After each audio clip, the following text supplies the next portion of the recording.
Dominion is a writer who brings the power of poetry with just a hint of swagger. Just a hint? Looks like a lot of swagger. He blends sharp commentary with deep introspection, tackling everything from identity struggles to the absurdities of modern life. With a voice that could command a room, Dominion has turned poetry slams and open mics into his personal stage, weaving stories that range from powerful to hilarious, sometimes in the same breath. Beyond the stage, Dominion collaborates with youth organizations and social justice groups, helping to amplify voices that are often unheard, all while trying to figure out how to pay rent on time. Umeli pay month? Thankfully, yeah. Thankfully, Wait, one's yeah. of changa. Yeah. One bob, beef to add up. Do they have that in Kenya even? Affordable housing? Everything is unaffordable out here at this point. That's so true. But yes, so with a blend of activism, humor, and unapologetic authenticity, Dominion is proving the spoken word doesn't just entertain, it has the power to change the world, one clever line at a time. Dominion is the 66th Slam Africa champion, and he didn't stop there, and the runner-up at the just concluded World Poetry Slam Championships in Mexico. I think that's how it's supposed to be said. Oh, stop. So welcome. Thank you so much. That is a very detailed introduction. Yeah. Anything I've left out? Not really. I mean, you and Slim have done. Oof, I feel like, nah. No, Slim outdid me, by the way. He took my job. Slim, bro, what's the problem? Right. My guy just came and took everything. But It's welcome. still good. Yeah. Thank you Welcome. for having me. No, thank you for being and here. It's an honor to sit with you. I really look up to you a lot. That's So crazy. It's an amazing. Guys, Imeisha, moment, yeah. 20 home. It's done. It's done. No, thank you. It's an honor to sit with you. Nice. And maybe we could just, share and learn from each other. Yeah. So- I'm really looking forward to that. So, yep. If you could define yourself in one sentence, how would you define yourself? One sentence. Yeah. See, it's not a poet sentence. It's not long. It's only 5 Yeah, lines. that's- Sentence moja too. I don't know. Just I am Dominion. Yeah. I like that. I like that. Yeah, I try to live up to the name. So it's a small man with a big name. So whenever I'm on stage, I try to live up to it. When people hear it, they're like, yeah, let's see what he's got. I don't look dominating, but whenever I'm on stage, I try to do that. Well, apparently you've been doing that. God is good. God is great. Okay, so tell us, let's start with your recently concluded trip. All right. It's on the tech people, not me, guys. Musiniangalie. Angalie nuko. Okay. Unataka nikule mic? So let's start with your recently concluded trip in Mexico. Was it your first time there? Internationally, yes, it was. And it was a really, really long trip. And first of all, I want to just take this moment to acknowledge all the efforts that Creative Spills and Ian and the whole team put to make sure that was a success. It was a lot, and I don't take it for granted at all, especially representing my good people over there. I'm so humbled that we did what we did, because right now the narrative would have been different. But accomplishing what we've done so far, that is, it's an honor. It feels so good, yeah. Has there been any, I don't know if somebody can tell me this, like a slam poet from Kenya that's made it that far before? I mean, Mr. Slim. Slim, my apologies, brother, my apologies. Nipate nje nitakupatia chai, yeah? Sorry. But no, so back to your trip. Before we even talk about the poetry scene and slamming, let's talk about your experience in Mexico. How was that coming from Kenya to Mexico? What was maybe your first impression? The thing was divine. I mean, at first, I'm going to be honest. I landed and I was so taken back by the amount of whiteness that met me. Yeah, I'm dead. I He's so much white. But especially since it's Mexico, considering, you know, how we, in other parts of the country, they're considered as minorities. So I was Right. expecting we would be a bit, as many. Yeah. Yeah. But I was shocked. But it was really surreal. The experience was, when I arrived, I just felt like, you know, we have to get this. Yeah. We have to get this. Traveling for all those hours, it felt like coming to America, the movie. So the passionate, the amount of passion that these people have when they talk, and the foods and the various perspectives you were having in terms of, you know, art and culture and such kinds, and the conversations that were there. I feel like the whole experience is something that, as a poet, as a human, you just have to go through. Experience it. Yeah. To feel it on a whole, because after that you see life on a whole different plane. So let's jump to slamming, okay? So I think it was the second time I slammed, and it was Virusimbaya. I don't know if you know Virusimbaya. Yeah, I do, yeah. And when I came in first place, I was like, no, I don't think I deserve this. Because I was looking at this brother just thinking, wow, you're incredible. So for you, do you think the person that came in first place deserved that? You didn't expect that flip, eh?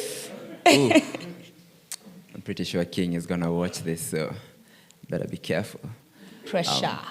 Let me start with the Grand Slam here, back at home. That night, I felt the same way. I felt like, nah. Yeah. Like, nah, something's off. I really felt like I didn't deserve it, but there was a lot. But ever since I started this career, I've always looked up to this moment. So it happening, it was a bit of both, taking the good with the bad. Mm-hmm. But afterwards, after, you know, going there and slamming with this other, you know, the top other 40 guys from the different parts of the world, and coming out second, I felt like, Nearly deserve you. Yeah, it felt worth it. Yeah. Yeah, over there, I feel like he did. Yeah. I feel like he did. But because that's the part we were waiting for. he is really good, you know, he's a master at theater. I'd call him His that. Stage presence, yeah. Yes. So I mean, if I also had a degree in theater, man, Ghana, we would have wiped the floor with you. So yeah. Maybe that's what's to chase next. Yeah. Yeah. But I think also when it comes to poetry and spoken word and performance, sometimes having that stage presence and being very theatric gets more attention than the quiet. And if you really dig into the different aspects of what different people present, you would find that the person that didn't come trying to hit some bars actually said way more than the other person. Yeah. Do you think that sometimes? Yeah, most definitely. I feel it's different for different poets. Yeah. But for me, when I'm on stage and the audience is still and it's quiet and there's not too much reaction, for me, I feel like it's a win. I feel like they're getting me on a different plane. 100%. I feel like we don't always have to be like, yo. Because it might be dope, but when I'm out there, there's something I want to say, and you know, just be silent and get it. Sometimes the hype in a is really in the heart. polite way. Yeah. So I feel like I am more of, I'm going into trying to connect with people's emotions, people's souls, people's spirits. So when the environment is more still, I feel like that is the optimum environment for me to relay what I'm trying to say. Yeah, I hear that. Yeah, but for other performances, yeah, sure. I mean, it's slam. You gotta hit every bar. Yeah. When we were preparing way back, I remember when we were being trained during the mentorship classes, Ian and Kina Mufasa used to tell us every line has to be like punch. Mm-hmm. That's make the sure whole it lands. point. Yeah, it doesn't have to be a punchline, but make sure it's a punch. Yeah. So, yeah, if one approach requires it to be a bar, sure. If one approach requires it to be a line that is full of depth, sure. Yeah. Beautiful. So before slamming here, how many times had you slammed before? once, way back when I was so young, when Slim won, we actually slammed with him and got knocked out real bad, you know. KO. Yeah, he was so good. He was so good. We were having a brief, like a media thing before, and it was the first time I met him, aside from stalking him. And we were just there with other poets, and the way he was moving, I just felt like, we just need to try again. And I did you. Yeah. Yeah. So yeah, aside from this slam, that was the first one in, I think, late 20, or was it early 21? I think. Yeah. Yeah. So as the reigning, so that means you've only slammed twice. Yeah. Yeah. First one, you lost to a king. Yeah. Second one, you became the king. Yeah. That's a bar. Yeah. Hey, someone write that down for me. I'll come back for it. So, going from that, yeah, you've just slammed twice, and then you go to Mexico, and you're now with all these other international poets. How did you feel? Were you nervous? What did you feel going into that experience? Yeah, I'm going to keep it real. I was really scared. First of all, I arrived really late because the other poets had arrived a day or two behind, like earlier. Mm-hmm. And then I arrived, and I remember it was like 8 in the morning, and we were having breakfast, and I walk into this room, and it's a long table, and there's these other poets, and I look at them, and I'm like, these are the best from where they've come from. Yeah. Yeah, so my only goal was, trying to reach the same is at least match. I leave with something, yeah? Yeah. So that was just the goal, but I was so anxious, especially when the performances started. Like you're listening to these pieces and you're like, you listen to this guy from Japan, and you hear this person from Germany, and Germans are really good poets, and you listen to these people from, the Ukraine, and you're like, and you see these people from South Africa, the likes of Olive, and you're like, will I though? Yeah. Will I, yeah. But eventually, it wears off. I always prefer if I go first, because then I don't have to deal with looking at this person. I'm like, oh shit, ntaweza kweli? Get over with it. It's like too much pressure. Yeah. Yeah. What was your most, apart from slamming, this feels like, is it too low? Apart from slamming, yeah, and coming in second place, of course, what was your most memorable moment outside the stage?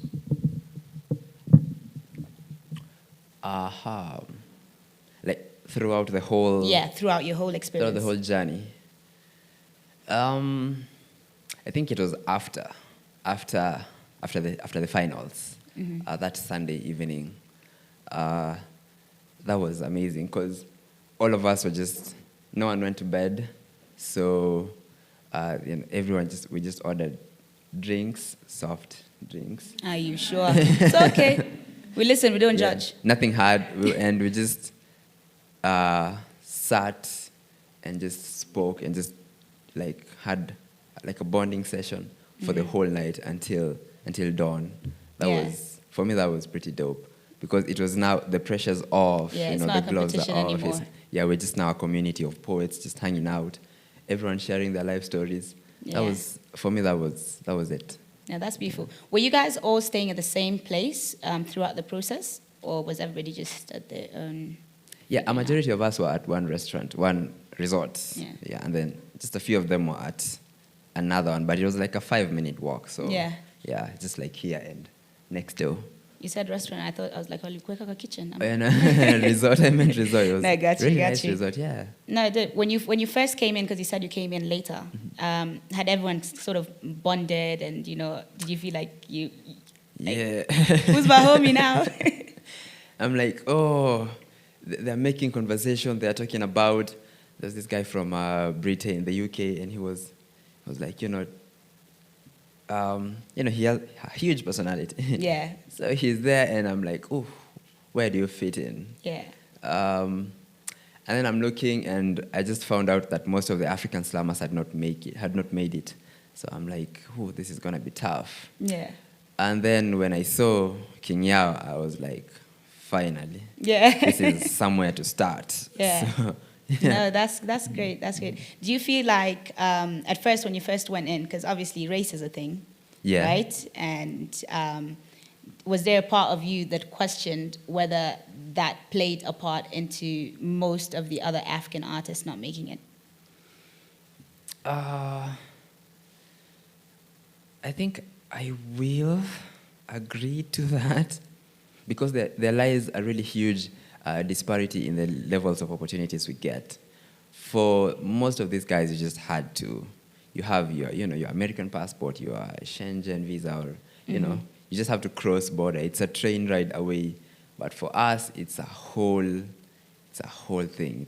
You have to visit the embassy a couple of times. You have to, it's like you're begging. Yeah. So it felt like we were starting from the back foot. But I'm glad we ended it somewhere. We set the standard a bit. Yeah. No, that's great. Speaking of, when it comes to the visa process, how was that for you? Because I know there's a disparity on that as well.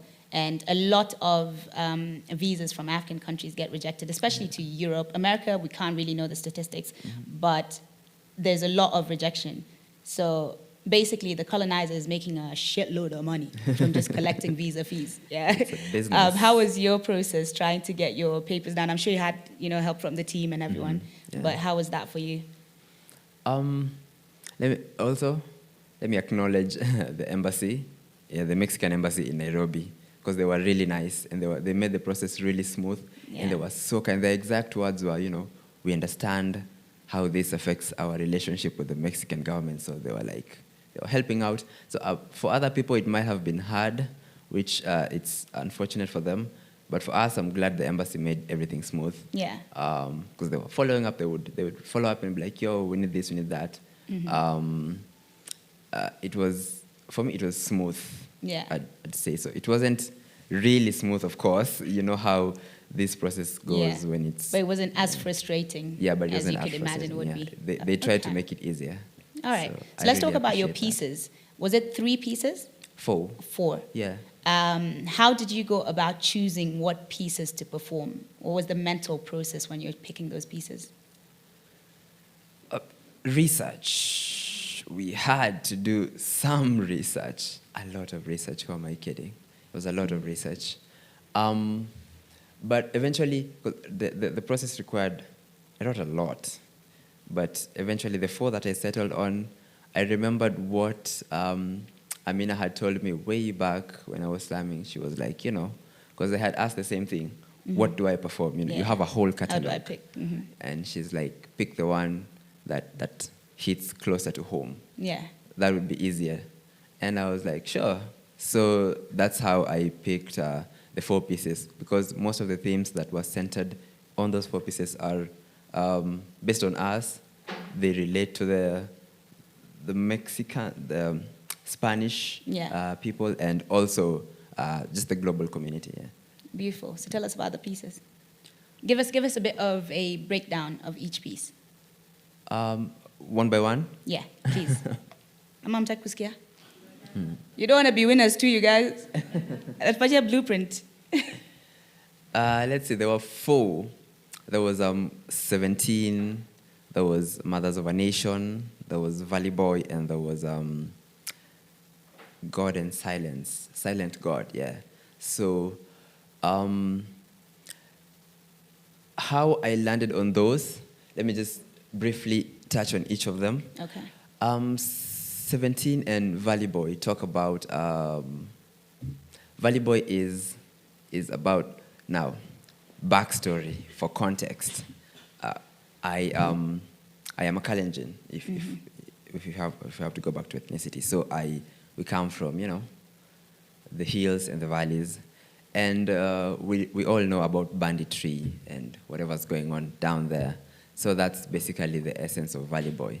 Because most of the community around me, I like telling people that I am who I am because of the community around me. And most of those people come from the valley, and we hear stories about, banditry, how people get shot, how one people steal from other people, and we are one people, So Valley Boy is about that. Basically saying, I come from a place where the streetlights don't work, but the bullets do work.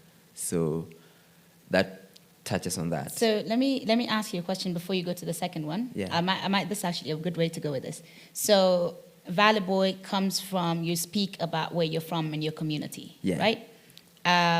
Kenya is a very tribalist place, yeah? And politics, a lot of time, work around tribal lines. Mm-hmm. So have you found or faced a lot of resistance being from where you're from and the type of poetry you do? The Kenyan president being, Yeah. So do you face resistance for being pro-people and anti a system that marginalizes the people? Lately, it's been pretty chill. Thankfully, you said lately, before? Yeah, thankfully, they have not gotten to me yet. Fingers crossed. But I did when I started out. When I was pretty young. Yeah. When I was like 17 or 16. Just for context, back then in high school, we were having this huge AGM thing, and the government was there. So some governors, some PS, some CSS. And I did a piece, poets were just activists in our own right. Mm-hmm. And that landed me in a whole, it was a whole thing. And, it just became a whole lot of politics involved. So I think that was the only time I felt really attacked by the system. Yeah.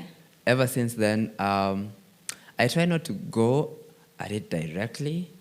Like, we are smart. We know what we are saying. You butter it up. Huh? Yeah, I can talk about this water and how it's closed in this particular packaging, and people will get that we're not talking about water. The water, yeah. So, yeah, that's just how I try to go about it. So I am really grateful that they haven't gotten to me yet. So. Well, hopefully they never. Yeah, hopefully. Hopefully they won't. But whether they do or not, fuck them. But I don't think I am that... He said I butter it up. Okay, yeah. Second piece. Second piece. Oh, about that, what you said about the governments and the politics. Mm-hmm. I don't think I am that that famous to attract a whole lot of attention on my end. Although we have seen them coming for people who have way less influence. Yeah. So, I don't know. Yeah, I think the thing with politics and silencing of people is sometimes it's not. Sometimes it is about your number and your reach and your influence. Yeah. But sometimes it's the influence they can see before you get it. Yeah. They can just, but we have to do what we have to do, right? Yeah. Beautiful. So tell us about the second piece. The second piece, what's it called? That was 17. Now 17 talks about basically it's a mixture of the post-election violence. There was child soldiers and a bit of politics. The reason I chose that was because at the time I was writing that, I was reading a book about child soldiers, so it just hit me like, yeah. Plus, this is something that Ukraine, there's war happening all over. There's so much conflict. So I just felt like that is a message that the world needed to hear. So 17 just talks about, my brother, and when he was 17, and then they came and they took him to fight, and, he just never came back. And now there's this pair of Nike shoes that they bought for him when he was a young boy, and we still keep it as a reminder. So it's not, it didn't happen to me per se, but it's a story. I just read about it and I embodied empathy and embodied it, yeah. Okay, beautiful. So post-election violence, how old were you? Like what? 6, 7, roughly, yeah. I was still young, 6, 7, 8 there. Yeah. What do you remember about the time? What I remember is just not going out. You're just locked in. Yo, shit is hot out there. So just stay in the house. But what do you remember about that time? I remember my father being armed. That guy was locked and loaded. Because my father's in the force, so yeah. I just remember that. And then I remember us moving, because we were in Eldoret. So I just remember one day us packing up and going. That's all I remember. Yeah. You said you were 6 or 7? Yeah, 7. 7, yeah. Shit, I don't remember how old I was, but I am your grandmother, man. Eat a shush. Okay. Respect. Third piece. Mothers of a Nation. The whole essence of that is to say, I like the final line. It goes, a government, a nation, isn't run on presidents, it's run on mothers. And when mothers are tired, the government will fall. So it's just about how our lives are centered on mothers. Mm-hmm. And as much as we live in a highly patriarchal system, they play a huge role in shaping the leaders that become. Yeah. And I was feeling skeptical about that because I landed there and then I learned, the president of Mexico is, Mexico is led by a woman, so how will this land per se? Yeah. But I did love it, so yeah. Yeah. Yeah. No, beautiful. So let's talk about your mother. Is she around? Yes, she is. Okay, let's talk about your mother. Mm-hmm. How's your relationship with your mother? How do you view your mother? You don't have to answer it. We've had our ups and downs, but we're cool. Yeah. We're cool now, yeah. Yeah. So are you closer to your father than you are to your mother? We are closer in different capacities. Okay. Context matters, yeah? Yeah, I mean, my dad is pretty old school, so, old school type of dad, so. Mm-hmm. And then my mom is warmer, protective. But all of them, I hold them really dear. Yeah. Mine's almost the opposite. I think my dad is more like emotionally in tune and expressive. My mom is like, Completely opposite. Yeah. So you said we live in a patriarchal world. So, those were not exactly your words, but we talked about patriarchy. Do you think women are also gatekeepers of patriarchy? Do we want to open that can? Please, do you guys want to open that can?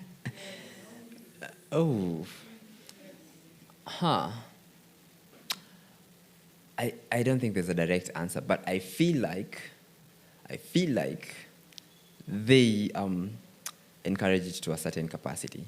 Mm-hmm. As a man, do you feel like what you say, you have to be very careful with it? Very, yeah. I feel like I'm walking on eggshells. Okay, on your behalf as a woman, I'll say women are big gatekeepers of patriarchy. Yeah. I said it's not you. You don't even have to agree. Thank you. Thank you. So we're on piece number 3, correct? Yeah, piece number 3, yeah. So piece number 4. That's my favorite. It's called, oh, wait. I feel like I'm forgetting one. 17. Yeah. That's my favorite. I actually performed that while reading it on the script because I felt like it was a bit heavy to have it in memory. Mm-hmm. Is that allowed? Yeah, they you just said I'm breaking the rules. Honestly, I just saw some chick doing that, and I was like, if you're doing it, I'm doing it. I just do it because she did it and she got like a 21, like almost perfect score, and I was like, I'll do it. It's cool. and got a perfect score. So yeah. Okay, so tell us about the piece, Silent God. I was reflecting on what's happening all over the world, starting from home to Congo, to Gaza, to Ukraine, to France, and I was like, I believe in God. I am spiritual. I was like, are you saying this? My whole point was like, are we saying the same thing really? Because I read your book and you've done some really dope things for your people. So what's wagwan? Yeah. So that's just basically it. Like I'm looking for you in the rubble. It's a bit longer, but I had to cut it short. Yeah. Because of the time limit, but it's a bit longer. The ending goes on to say, maybe I'm looking for you in the wrong place, but. Mm-hmm. That's the whole essence. Like, are you saying this really? Yeah. So as somebody who is a believer, is that correct? Yeah. Yeah? As somebody who's a believer, do you find that there's, like, based on that piece, for example, that there's a conflict between having that faith without questioning and just knowing that, God is there, mm-hmm. and seeing the realities and being like, nah, my guy, we need to talk. Like, do you struggle with that? Yeah. Which I feel like it shouldn't be. As someone said that if you have to question the existence of your believer, of your maker, then maybe there's a disconnect. Yeah. Like it's either you're in it or out. But I feel like as in the same way we do question science, is the same way we should question religion. The same way we should ask because we have been given free will to a certain extent to be who we are, to reason as our own beings, to being, little gods. Yeah. So we should do that. I love to that. a certain level, though. Yeah. Yeah, no, I love that. I love that. So you said you do poetry as a career. You specifically said choosing this as a career, right? Mm-hmm. How has it been trying to pay your rent, bro? But now that's the thing. I feel like there's a fine line between career and profession. Mm-hmm. So poetry for me is a career. It's my calling. It's what I want to do. But professionally, I am trained. I have a degree in management, so I do strategic management for some company. That's how I survive. Yeah. Yeah, and then poetry is the cherry on top. Okay. So how was it trying to get time off work to go to Mexico? Was that something that was just like, your boss was like, you know what, my bro, go for your dreams? Or he was like, bro, what the fuck you doing? This whole thing happened at a really weird time. It was when I won Grand Slam, and a few days before, was it the day before? Yeah, that week I had just gotten, the contract to start working. So I was like, what do we do now? Yeah. Do we do this or do we continue with the job? Yeah. But luckily they do understand. They do understand. They see the value, and I'm grateful that I have superiors who are like that. So. No, that's yeah, dope. Shout out to them. That's Give me lovely. a raise, That's lovely. though. Shout out to them indeed. Yeah. Who's got brown eyes in your family? Because you've got like really light brown eyes. Ooh. That's my mom. Si ati nakucheki sana. I see you. Yeah, I see you. Your mom, yeah? Yeah. Is it same as yours? Close to, but mine's a bit, browner. Is that a word, browner? Yeah, you know we're poets. We make up words as we go along. Yeah, it is. Mm-hmm. Where did you discover your love for poetry? Or when? When and where? When and where? I used to write from way back, but not, spoken word poetry or poetry. Just writing and keeping it and journaling. That's what I used to call it. Until it reached a point in life where I felt so lost. Now, for context again, I used to be, back then, and I am using used a lot. I used to be like an A student, and then Things changed when? yeah, and then during my teenage years, during my prime, I just lost focus somewhere, and I was like, I need to find out who I am as a person. So I used to hop into this and that, try new sports, try new clubs and whatnot, this and that, until I stumbled into this, and we were having this whole talent competition thing in school, and I was like, why not try it? Mm-hmm. So just whipped something up, did it. It was amazing, and at that moment, that was it. It made sense. Yeah, I was like, this is it. Yeah. Forever. Yeah. How old were you then? 16. Yeah. And how old are you now? 26. Your wife might be in the building. You guys must get age, eh? Nah, pass. Okay, so let's talk about, you said you used to write poetry, but it wasn't like spoken word. Yeah. So for you, is there a difference between poetry that's written with the intention of it being read and poetry that's written with the intention of it being heard? Yeah. Totally. I would say that 100%. However, that would also depend on the writing style of the poet. Yeah. Because some poets, for example, the punchlines, it's better when it's performed because the delivery matters a lot. But for other poets, you read their works and you can hear their voice. Yeah. And it's like the delivery is still the same in your head. Mm-hmm. So I feel like yes. So it varies, but yeah. For you personally, there is. Yeah, for me, I feel like, there is poetry that should be read and there is poetry that should be on stage because of the delivery aspect. But for other things, poetry is just poetry. If you have the writer's voice in your head, regardless of whether it's being on stage or on a piece of writing, you can get it. Yeah. Now, let me tell you, whenever I have, let's say somebody asked me to write a piece for whatever it is, and then they ask me to send it to them written, I'm like, no, I'm not sending it to you written. I'll send you a voice note. Uh-huh. You need to, because I'm like, you won't understand how dope this piece is until you hear it. Because if you read it, you know? Yeah. But I've seen you perform, and I have read, it's like, it's still dope. Both ways, yeah, it still works. Thank you. For me, though. Thank you, but we're still talking about you. next time we'll switch seats. Yeah. Yeah? Can we do this next time? So, what does for you, why poetry or spoken word art as your means of expressing yourself? Is it just because it's something you find you're good at, or is it something bigger than that for you? It's the passion for me. Yeah. I feel like there's a lot that needs to be said. There's a lot that has been said already. Earth is not new. Yeah. But it still needs to be said. And I haven't said it, so I need to say it. It's not just a means of release for me. I love it so much. I feel like I have to really say a lot, and poetry for me is the way I can do it better. I am not that good at communication, so this is my Wait, hack. what do you mean you're not that good at communication? Yeah, this is whole different from find me out there, and it's a whole different thing. Yeah, fair. Are you a shy person?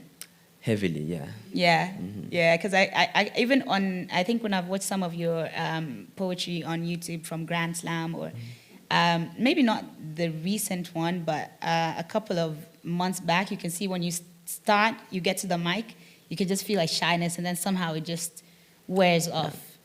Gradually. So can you explain what happens in that process when you first step to the stage and then? I am pretty shy. I'm trying to work on it, trying to boost my confidence, affirmations and whatnot. You're doing great so far. When I'm on stage, even when I'm here with a mic, when I was walking, I felt it. But when I start speaking, thankfully it starts wearing off slowly. I feel like I start getting comfortable. Yeah. But when I'm on stage now, it's a whole different thing because I have to wear this as a cap. These pieces mean a lot to me too. So when I start speaking, the first line, second line might be off, but by the third line, I'll be like already in it. So in the zone, and then just move with it. And then after the performance, then the shyness kicks back in. Yeah. You're like, ooh. Once you leave the stage, you're like, oh, I dominated, now I'm back. Yeah. Okay, no, but they're never off, actually. I think it's just you can feel a shy presence, and then when a shy presence moves from that shyness into a confident presence, that's just the only difference. But then it can be off to you yourself. You're like, nah, sikwanta kwanza hivyo, bro. Say nini. Okay. So, what next for you? What are you looking at next? What are you aiming for? You're still bathing in the glory. Oh, we have bathed all right. Twice so far. So there's still a whole lot. There's I will say it again. Thankfully, I have there's a nice team. That's there. Mm-hmm. So there's a whole lot that's planned. We are going to make the most out of this, try to see how far we can stretch this, how high we can go. And this is Slim told me something about, the zone that we are in right now.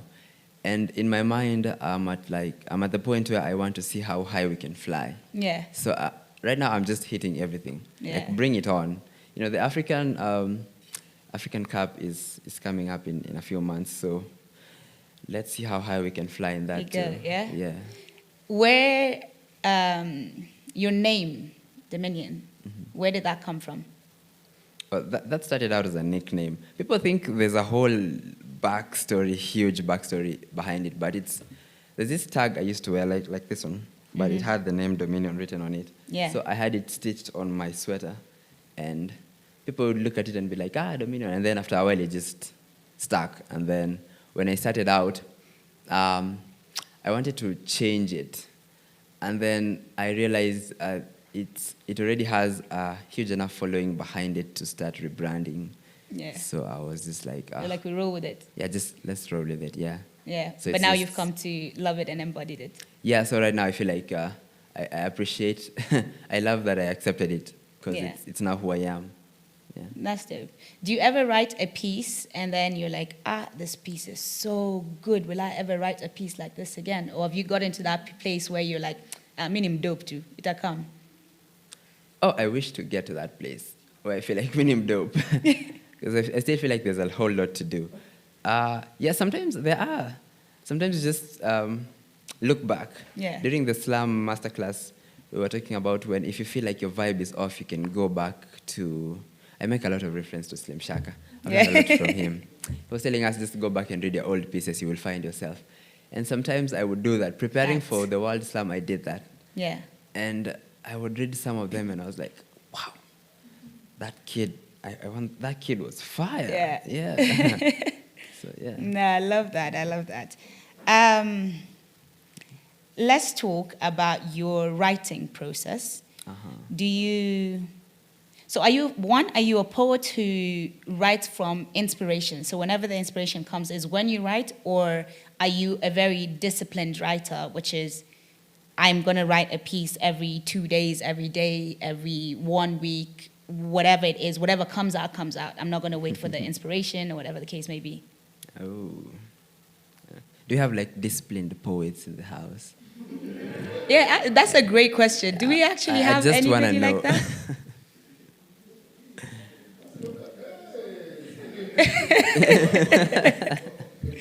Okay, so I try to. You're more on the inspo side.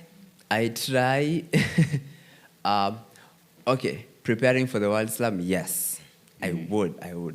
Like I would wake up every day and just open my laptop and write something out. Nowadays I read them and I'm like, what were you doing? But I am more intentional when I know what's coming ahead of me. Yeah. I like being prepared. So if I know I have a performance in a month's time or 2 weeks' time, I will curate something specifically for that. For that event, yeah. So because I will work on that piece. Like during this time, I have been heavily focused on these 4. So I'm more of that. I'm not of every day something. I try to get there though. When I grow up, I want to do that. Yeah. 36. Yeah. Are you? Do you write? No. Yeah. Whenever I try to write and try to be a disciplined poet, I just write some shit. I'm just like, I don't even recognize this person. What the hell is this? So I just end up throwing it or deleting it most times because I write on my phone. So unfortunately, you can never slam in Kenya again. Yeah, and I'm cool with that. Wanatuanga your stage. Like I'm content. Yeah, but I'm always like, like for you slammed your second time, you won, and then now you went out. I'm like, wouldn't you want to have more spaces where you could still slam within the country and not be locked out? This is me venting out. My guys, I feel locked out. Please do something for us. But no, how do you feel about that?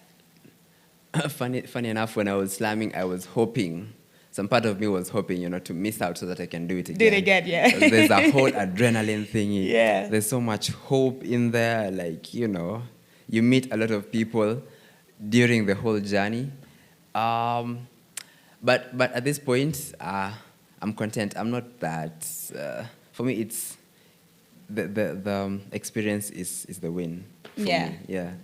How do you feel about art being judged, right? I think this is one of my problems with slamming. As much as I enjoy the experience, it's like if me and you were slamming, we're 2 different poets, we tell 2 different types of stories, but then somebody has to win. Sometimes it just feels like, much I could judge art sana hivyo.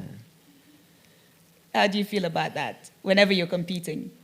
I was feeling, when we were doing the slam, and I was thinking about it afterwards, and I'm like, how do you guys know, like, this is a perfect score and this is not? Like, this is a perfect performance and this is not? But I feel like at the end of the day, it's a competition. Yeah.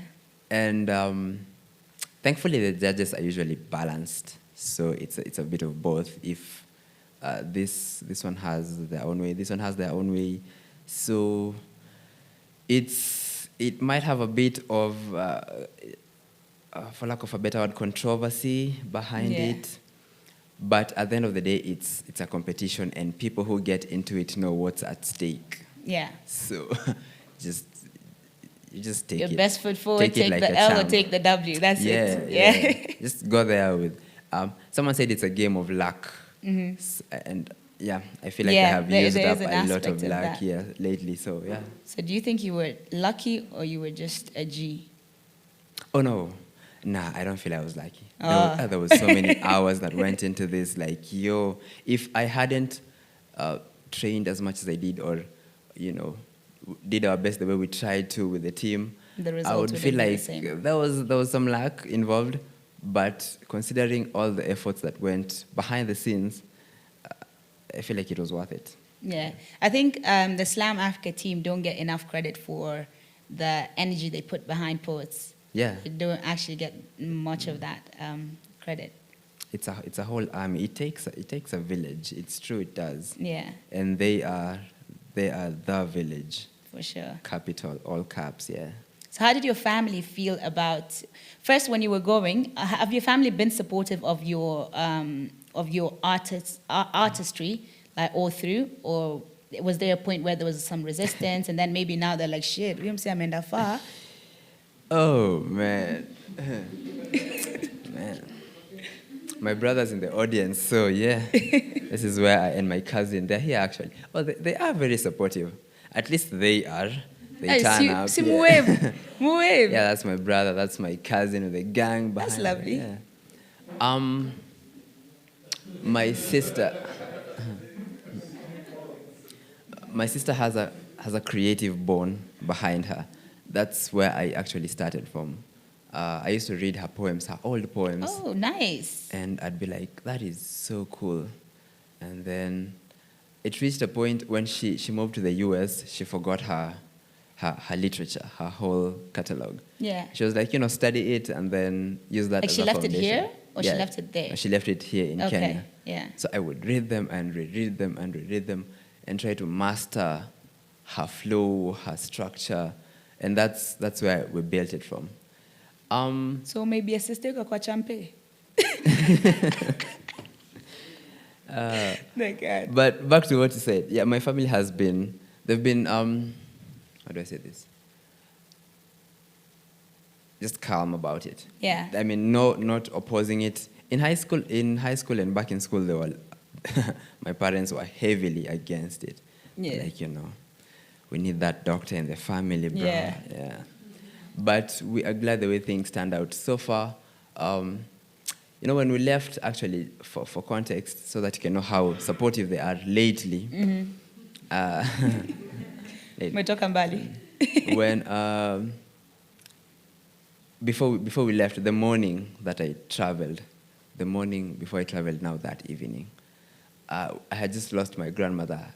That at 4, 5 a.m.-ish. God bless you. And then my dad, he was like, no, but there's this trip. Like, you have to go. His point was like, you have to go. Yeah. You've come too far to stay. And he was just like, you just go. We'll take care of everything. And that felt, for me, I just felt the win from there. Yeah. So while leaving, I was like, this has to build up to something, because I never told anyone about that. So I was like, the family needs some hope. Yeah. So let me just do this to give them hope for Yeah. something better. And yeah, I am really glad things turned out the way they did. And how was it coming back to them? Did you communicate with them while you were there, just as soon as you came off and you were like, hey, Buddha? Yeah, I mean, my location was always live with the family throughout. So they could also see you. They could track my movements and whatnot. Yeah. So when I came back, there's been a whole lot of activities going on. Yeah. So we are still planning a whole affair. I mean, we're not done celebrating yet. Yeah, I love it. Yeah. So we've just been, because I've been back like a couple of days ago. It's not been a week yet. Yeah, it's been a couple of days ago. Yeah. So, but coming back, it felt like a champion's welcome, because the team was there at the airport. Yeah. There is so much love in people picking you from the airport. People don't know it, true, but there is so much love in that. For sure. It feels so comforting. For sure. So I hope my cousins heard that. They should. They have never picked me up from the airport. Nachukanga Uber to Gangu, 1 man solo. That is Okay, so we're going to close off. But if if I was a young poet that's starting off and I want to get to where you've gotten, what would be your advice to that poet? Or what would be your advice to your younger self that was trying to do this? I would say just keep writing. Your people will find you. Like, that's what I always tell myself. Poet B might have his people, poet X might have his people, but Dominion will also find his people. That's what I normally tell myself over and over again. During COVID, I got, on my 20th birthday, was it 20th? Somewhere, but just during COVID, yeah. I got a book when I was knocked out of slum. So my sister bought me a book from Mufasa, and Mufasa wrote, keep doing it, keep at it. Yeah. And I've always stuck by that, So that's what I can tell any young poet out there, any poet out there, basically. Yeah. Just your people will find you. Keep writing, keep writing. Be you, be free, and the world will find you. And even if they don't, I will read it. So like, I'm here. Yeah. So that's just keep at it. It's never as dark. Love that. So unfortunately, we're running out of time. But is there something you didn't get an opportunity to say that you would like to say before we close off? Well, I feel like we have said a lot.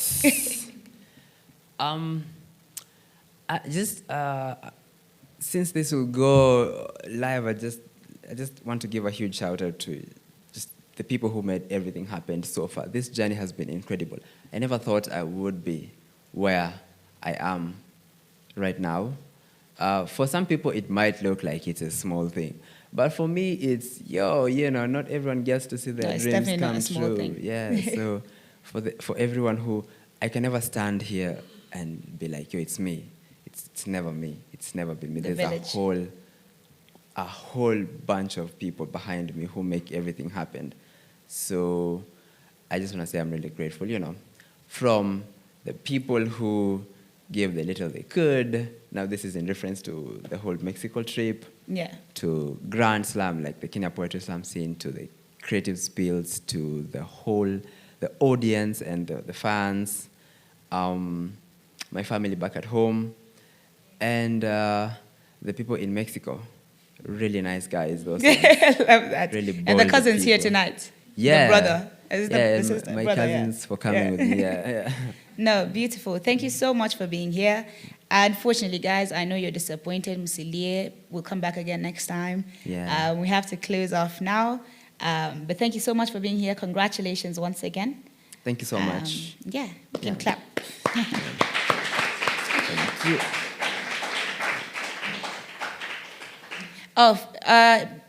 Your socials, first of all, where people can follow you. I don't think that's what he was telling me, but that's also important. If you don't follow Dominion, please tell them what your socials are, what events you have coming up, and anything else. Man, I keep forgetting that. I really need a social media guy for that. My socials are, like, on a serious note though, send CVs. What was that?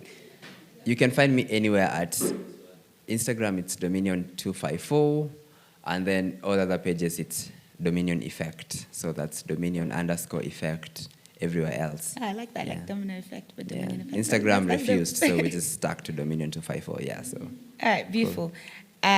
Me and Mekwa hosting by you guys, but we have time for 2 questions, 2 or 3? 2? Oh, yeah. 3. Okay, we've got time for 3 questions. So if you've got a question, the mic will pass round to you. Right behind you, Hello. Samir, I'm from Sudan. I honestly don't know anything about... Salam, I'm from Sudan too. No way. I don't know anything about poetry, so my question is about inspiration and your journey. Like, because you said you started quite young. So how did you find inspiration then, and like how did that go with you? Like, do you have a process to find inspiration, or do you receive it like more? That's a good question. Oh, all right. I thought we were going to take them all. Oh, do you want to take all the questions first, and then, or do you want to address them one by one? What would you prefer? Yeah, we could just take them all. Okay. Yeah. Next question. Anybody else? Okay, there you go. Hi. Hi. This one is not a question, but it is a question. I'll fix it there. Your 4 pieces, could you perform one, maybe? Yeah. Thank you. Afterwards. Popular yeah. demand, sorry. Me, I'm not the timekeeper. Popular demand. Dominion, big up. Thank I you. think it'll be a fun going forward. My question, to a starter, somebody aspiring to be a poet or to create art the poetry way, how would you advise such a person to start? Can be a young person, can be a middle-aged person, can be, I mean, when I grow up, I want to be you, though we are the same age. Yes, that, and then in line with the same, people usually say you can identify, if you're a total beginner, you can identify someone you are looking up to or someone whose style you like, adopt that style, like try to emulate them, and then you kind of identify your path. You course correct your path towards your actual identity or your own style, because usually you don't start off when you've already identified the style because it's exploration or something like that. So I'd like advice on that from your point of view. Thank you for the Okay. questions. Do you remember the 3? One was a request, but you remember them? Okay. Yeah. I also have a question. So my question is, in what way do you consider poetry divine? And do you consider poetry divine, first of all? And if yes, how do you make it in your pieces? Divine as in spiritual or... okay. I think I'll take those ones first. Okay. Yeah, pause. It's like too much, overwhelming now. Go for it. Yes, if we have time afterwards, yeah, I would do a piece, most definitely. Yeah, and then inspiration. Most of the times, if it's a curated show or a corporate show, or example, it's slam, those ones are rated personally for those events, for those spaces.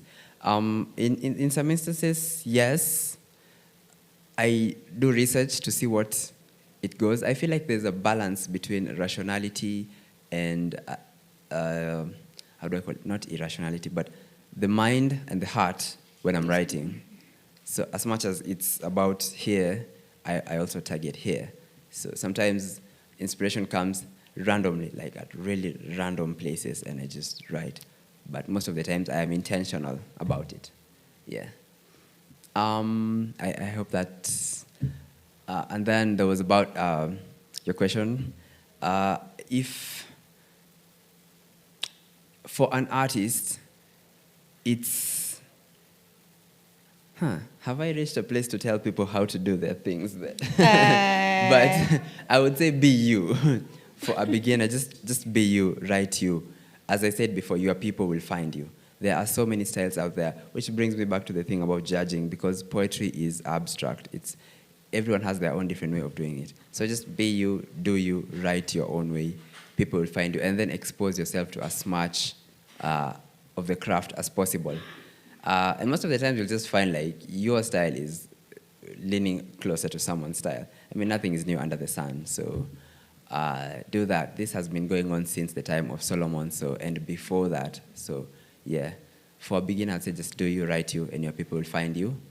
And then do I find art divine? Yes. Whenever I forget lines on stage, I normally tell myself this is the universe way or God's way or, whoever, the creator's way of telling me you were not meant to say that. Another way it could be, you were not well prepared, but I normally it's easier. I was like, is this a cop-out? Yeah, it's easier to say the creator thinks you are not meant to say that. So, yeah, and I do find poetry divine, yes. It is like all music. For the people who have read a book called The Artist's Way, you can see there's a whole lot of connection between creation, and artists. Artists are basically creators. We are an extension of God and an extension of life. So yes, I do. I don't write as much Christ-like or God-like pieces as I should, but that is something that we will look forward to in the future. When you grow up. Yeah, when I grow up, I want to do that, most definitely. Okay, and before we close off, there is a request. So please do. Oh, now. Would you like to? Yeah, now would work. Yeah, all right. Which one would you, since you... all right. Is that okay? Would you like to? Okay. Yeah, it's... The competition required us to take, 3 minutes, so it's not that...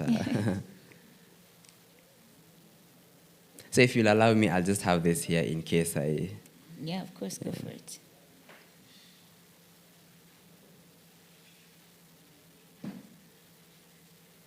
Okay.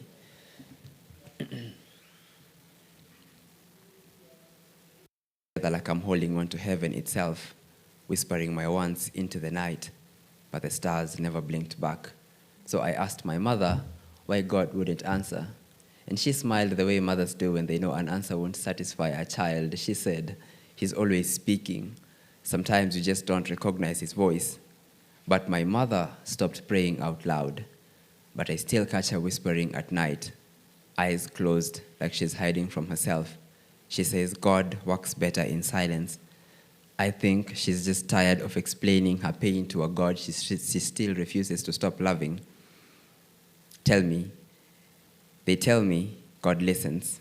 But what if he listens in languages I don't speak? What if my suffering is an accent he doesn't understand? What do you do when the silence is too loud? When the prayers go up but nothing comes down? When the heavens feel like a locked door and you're pounding on it with bloodied fists asking, "Are you there? Do you care? Do you see this like I see this? How war is crushing nations, where children know the taste of smoke before they learn the taste of bread, where mothers dig through rubble with their bare hands looking for children only to find silence where a heartbeat should be, where families bury children in graves too small to hold their names because bullets that didn't have a name still found a target. I have seen children go to bed hungry, had their stomachs pray louder than their mouths, and still the plates remained empty. I have had families sit in places, watching their homes burn, ash in their hair, smoke in their lungs, wondering if God was watching when the fire took everything. I have seen fathers break in places no one thought could crack. I have seen the ocean swallow men whole, watched it spit their bodies back onto shore as if to say, "Here, take them back." Even the sea doesn't want them. I have seen war carve its initials into the bones of the living. I have seen my friends telling me tales on fires of cartel wars turning cities into battlefields, where life is measured in ransom notes, where fear moves faster than the law, where the innocent pray not to be caught between the crosshairs of power and profit. I have seen my best friend's father break like an old tree, his weight snapping under the roots of poverty. Watched him choose between feeding his children and keeping the lights on. I have seen prayers left on hospital floors where a mother begs for a child's life as doctors shake their head because medicine has run out, because science has limits, because sometimes miracles, they do feel like rumors. I have seen entire families weep as the skies are filled with drones instead of doves. So tell me, where is God when the sea swallows refugees whole? When their names are reduced in numbers in a death toll nobody memorizes? When the news scroll past their stories as if their existence was always temporary? Is faith still faith if it lives in places untouched by pain? Is God still God if prayers feel like echoes and silence feel like an answer? My pastor says, God works in mysterious ways, but what if mystery feels way too much like abandonment? What if all we have left is silence and a cross too heavy to carry? So I ask again, are you there? Because I am looking for you in the silence, in the wreckage, in the rubble, in the hands of a man begging for just one more day, and all I can find is silence.